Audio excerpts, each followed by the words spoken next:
الان که آماده شدم قبل از اینکه برم گفتم یه چیزی رو بهتون نشون بدم به عنوان یک پیشنهاد.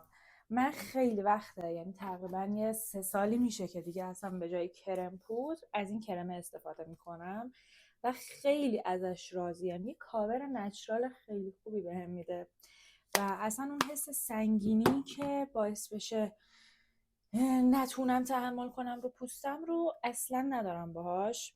کرم سبوما رنگ بژ روشنشو من میزنم، من خیلی ازش راضیم و اصلا کرم ضد جوشم هست. اینو یه سری دکتر من چند سال پیش بهم معرفی کرد. آفتاب بزنید و روش یه کم از این بزنید بچه‌ها، خیلی کم، قدر یه عدس.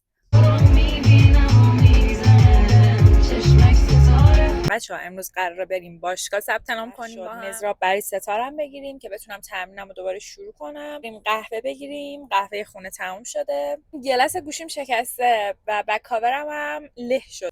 قراره بریم این دوتا رو هم بخریم. بچه‌ها اومدیم باشگاه ثبت نام کنیم.